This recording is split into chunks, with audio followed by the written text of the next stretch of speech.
So this video has been a total cluster.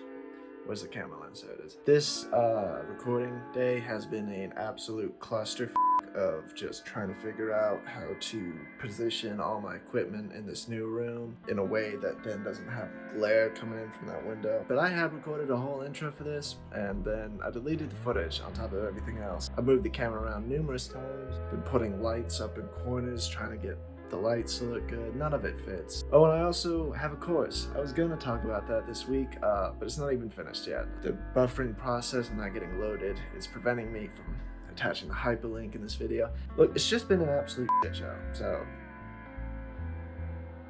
like and subscribe. It would seem that my new setup would be that of a film noir, wherein a private eye is approached by a dame of notable beauty who suspects foul play from her husband, perhaps a murder of some kind, or a heist involving the theft of a priceless piece of jewelry. More times than not, this jewelry would have a name associated with some kind of animal. The silver tigress, perhaps. And the private investigator would go the entire length of the movie, only to realize that the dame that had approached him with the case was in fact the real thief all along. But at this point, she's already on an open-top gondola headed out to Venice, with her gardener-turned-lover, Ricardo. Holy shit, do I smell Oscar buzz? Is this recording? How can I tell? There it is. We're watching Notting Hill because Julia Roberts. A chance encounter brings together reserved bookstore owner William Thacker and Hollywood icon Anna Scott to forge an improbable romance. Improbable, not impossible, it is plausible. Oh, I'm in a funk. Okay, and what? So the name of the company is also the name of the film. She's a bit of a celebrity, as we can gather from this opening sequence of her looking fancy. Nowadays, this would all be done from this camera angle. Of course, I've seen her films, but, you know, a million miles from the world I live in, which is here, Notting Hill. Oh, got the title pretty quick. It was a very casual introduction of voiceover, almost like we're already having a conversation with him. Now, we have the old tropes here of her being, you know, the big time somebody, and him just being that small town. Although, to be said, Notting Hill is quite an expensive neighborhood in London. This movie is, what's the math? Just shy of 22 years. Yeah, the property value there is a little bit different these days. With the guy outside who got drunk and now can't remember why he chose I Love Ken. Cause Ken's dope, don't question it. Frickin', let's switch this out, check to see if this will work. I'm really not prepared to be filming today. How's Beavis and Butthead? Nice feature. Wow, Beavis and Butthead is old. Architect turned chef who recently invested all the money he ever earned in a new restaurant. Don't do that. Spike! Spike. Is Spike a dog? Spike is for sure a dog. Hi. No, Spike is a skinny dude with a beer gut. Nice. This is called a Lumiere shot because there's no cuts between it. It's all happening in one motion. Well, yeah, that's perfect. Bit much, but for sure go with that one. Oh no. As I walked the 1,000 yards through the market to work. He gets to walk to work too. His house is blue and the door to his store is blue. Well, sells travel books, and to be frank with you, doesn't always sell many of those. Oh, is that her? Is she in already? Dang, where are we? Maybe this is why you don't sell many books, bro. You're just creeping out your customers. That book's really not great. I mean, do you want to move some merchandise, or...? I'm sorry, can you just give me a... One dude in his store is trying to steal a book. Yes? Okay, so that guy is like, his name is Dylan Moran. He's one of the funniest comedians in the world. Bit of an old bloke these days, but his whole stage presence is like, he sounds drunk, but he's also making very good points. It's just his examples are ridiculous and almost nonsensical, but you still kind of understand what he's getting at. Why is this so low though? This is bothering me. How do I fix? I want enough low volume, please. Excuse me. Yes, Can I have your autograph? Man is unfazed. I will take this one. Well, second thoughts, maybe it's not that bad after all. In modern times, I believe this man would be referred to as a simp. I'll tell you what, I'll throw him one of those for free. Dude, this guy, no wonder he's like in the red on his bookstore this month. He's not a great businessman. Oh, he's gonna see her again. Yep, around the corner, there she is. Oh. Shit, confident that in 5 minutes we could have you spick and span and back on the street again. In the non-prostitute sense, obviously. It is a miracle that this guy got a date. Oh, and his apartment's a mess. She's gonna be so unimpressed. May I also say, heavenly. Heavenly? What was heavenly about it? Hi, I forgot my other bag. They're gonna have to give goodbyes again. Wow. I don't quite know how he closed the deal that quickly. Probably best not to tell anyone about this. I mean, I'll tell myself sometimes, but don't worry, I won't believe it. Oh, that was smooth. There's something wrong with this yogurt. It's mayonnaise. Dude. All right, there we are then. Dude. On for a video fest tonight? Video. Did Tarantino direct this? In about 7 seconds, I'm going to ask you to marry me. In that hat? We only sell travel books. Which is probably why you don't do very well. Have you got Winnie the Pooh? Oh, to be in customer service. Kind of spacey. Spacey. Spacey. Spacey? Any messages today? Yeah, I wrote a couple down. So there were two messages. You want me to write down all your messages? Okay, Why would you give him any semblance of responsibility? imagine if you were the stupidest person you ever met. Are you doing that? Yes, sir, I have him in my mind. Haha. That dude's hot. Why would you blow cigarette smoke into goggles? It's not hotboxing. That dude is one wheel short of an automobile. Oh, is he also dating her? Yeah, she got 2 boyfriends. Hi. Hi, I'm Karen. I'm sorry things are running a little bit late. It's a press junket. And you're from Horse and Hound? Oh no, he's got an interview.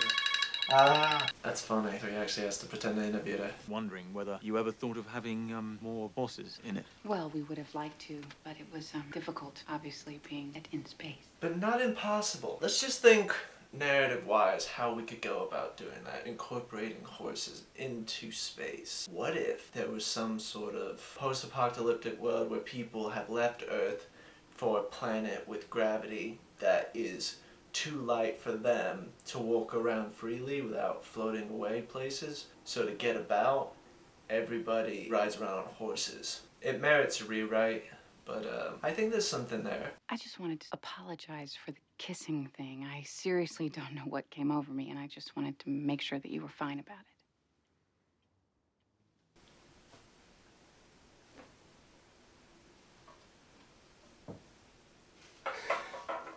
Did you see that face? Holy shit. He's like, are you out of your mind? Do it again. Do remember that Miss Scott is also keen to talk about her next project. Any horses in that one? Oh my god. Or hounds, for that matter. It takes place on a submarine.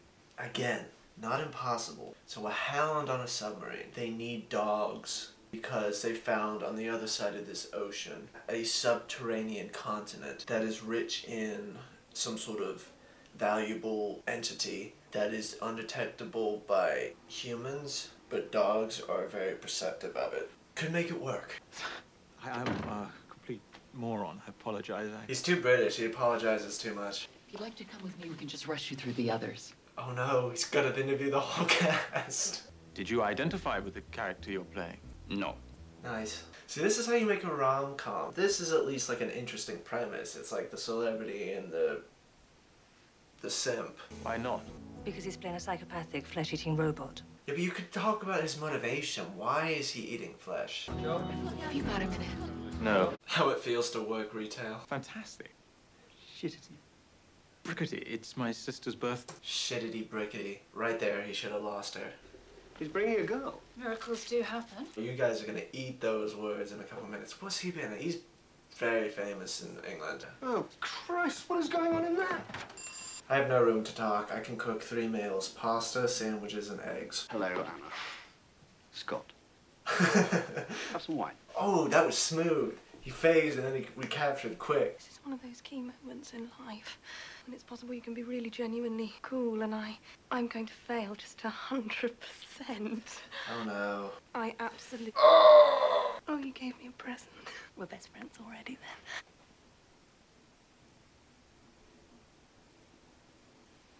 Oh man. Bernie, this is Anna. Hello, Anna. Delighted to meet you. And you? Honey bunny hat. Oh, he has no idea who she is. It's a hat. Brilliant. Spoiled it. Why did you bother wrapping it? You haven't slept with her, have you? That is a cheap question, and the answer is, of course, no comment. No comment means yes. No, it doesn't. That was so good. Last film you did. What did you get paid? $15 million. Look at his face. He's just realized he's made a huge tit of himself. To show people are having a good time, we have them laughing around tables like loonies.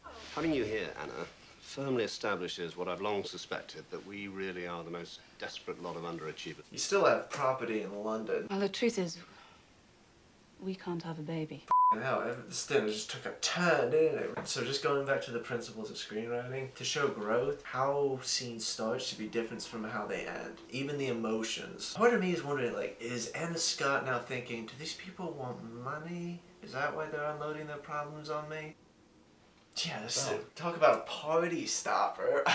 Surely that's worth a brownie. What about me? Girl, you made $15 million in 1 month. One day, not long from now, my looks will go. They will discover I can't act. Oh, shit. Become some sad, middle-aged woman who looks a bit like someone who was famous for a while. Well, there's always producing. Yeah, I'll wait until you're gone before I tell them you're a vegetarian.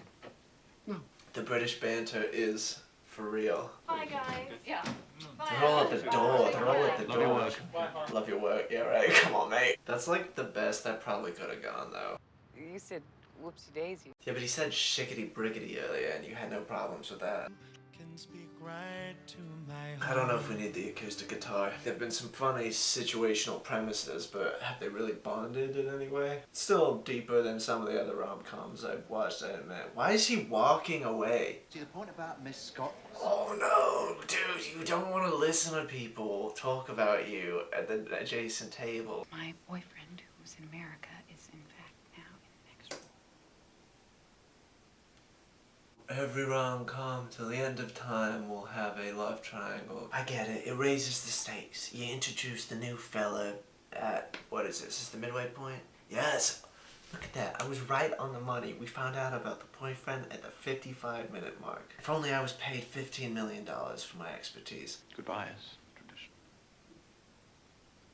Well, she didn't say it, so we know that it's not goodbye in actuality. It's simply a false goodbye at this point. Oh, this is the space movie with no horses, which they could have worked into the script if they had bothered to. Oh man, that sucks. You break up and you just see her in all the big movies. I think I have the solution to your problems. Her name is Tessa, and she works in the contracts department. She's bright as a button and kisses like a nymphomaniac on death row. Apparently. Just dig yourself out of that hole. Find someone you actually love. Who love you? I mean, the chances are always minuscule. Suppose that's true. I've only loved 2 girls, both total disasters. Really, one of them marries me, then leaves me faster than you can say Indiana Jones. And the other casually marries my best friend. She still loves you, though. There's something very European about that arrangement. I never fancied you much, actually. Do you want to stay? Yeah, why not? All that awaits me at home is a masturbating Welshman. Grim. She's in the news. What's happened? The pictures have been sold, and they're just everywhere. No good. Oh, no, no. And Wainwright. Cartwright. Cartwright. I promised little Jimmy I'd be home for his birthday, so could you get a message to him that I may be a little late? What mom ever calls their kid Little Jimmy? What do you think? Gripping. No. You know, it's not Jane Austen. Jane Austen is literally in every movie I talk about. Happiness isn't happiness without a violin playing goat. Agreed. You know what they say about men with big feet. She knows. No, I don't know. What's that? Right. Freaking half of that cut out because my camera crapped out on me. It was just so annoying. He ended up going to bed with her. She was asking why men were fascinated in breasts, and I brought up the brilliant point that women like jawlines. It was a very well thought out argument. Raised many a good point. I was fairly impressed with myself. But of course the footage is lost forever. That being said, let us continue. Dude, this house is massive. For just a flatmate living there and him, and the 2 of them between them pay for a 3-bedroom property in the center of a London village. It's 1999, but that other guy doesn't have a job, does he? What does Spike do? Oh God. What is it? No, don't check, don't check. Morning, Darwin wins. Invest in a rope. I wouldn't go outside. He's gonna answer the door. And that, oh no. And then you go out in your goddamn underwear. I went out in my goddamn underwear too. Get out. Yikes. For God's sake, I've got a boyfriend. Oh. Just let's stay calm. No, you can stay calm. Who knows, maybe it'll even help business. Buy a boring book about Egypt from the guy that screwed Anna Scott. Now stop. I don't think there's been any evidence that he's been interested in that. It's not like he sold a story or anything leading up to this, right? And you hadn't seen him for months. He could have said, you know, I went to dinner with her and these guys will attest to that because we spoke to them. He didn't do that. So I think you're being a little harsh here. Yeah, have a cup of tea. I don't want a goddamn cup of tea. Yeah, I mean, don't offer tea and don't tell him to calm down. Tea rarely works. Calm down never works. Newspapers last forever. I'll regret this forever. Ouch. I may have told a few people down the pub. I think Spike might have to go. I've decided to get engaged. By the way, it's you. What? Don't give a damn about the famous girl. No, I don't think I do. Which means you won't be distracted by the fact that she's back in London. Such is the way. I'm looking for Anna Scott. Does she know you're coming? No. Yeah, good luck. I don't know if this was the move, though. It didn't end well. This might make him seem too keen. Some guy from the past. That's a bit of an awkward situation, really. I don't know what he's doing here. Just gonna take that out. At least he's gotten closure. He knows where he stands. The lavish cut from the magnificence of Hollywood and, you know, the money that exists and the ability to create these beautiful sets back to the lowly bookstore. Hi. Oh, so he's wearing the pink and she's wearing the blue. What is the thing? Don't even think about it. Go away. You might let me see you a little. Oh, so that's what they did with the clothes. So it's like typically the guy who like wants to win the girl back right at the end of these rom-coms, but they switch it around and have her trying to win him back. So she's wearing the blue, he's wearing the pink, which is like traditional color association. Granted, it's not necessarily the only association we can make with it, but as far as cinema at this time period, we can infer that perhaps this was part of the director's vision. Can I just say no to your kind request? What, bro? I'm also just a girl standing in front of a boy, asking him to love her. So what do you think? Good move? Oh, no. Oh, sod a dog. I've made the wrong decision, haven't I? Sod a dog, shickety brickety. What is with this guy? It's the dog. He's literally the dog in the back of the car. Begged you to reconsider whether you would, in fact, reconsider. And the whole world watched because nothing was streaming on Twitch. That's a lot of journalists for a press conference, isn't it? It feels like a lot, though. What an uncomfortable way to sit on a bench. So that was The Celebrity and the Simp. Thanks for watching.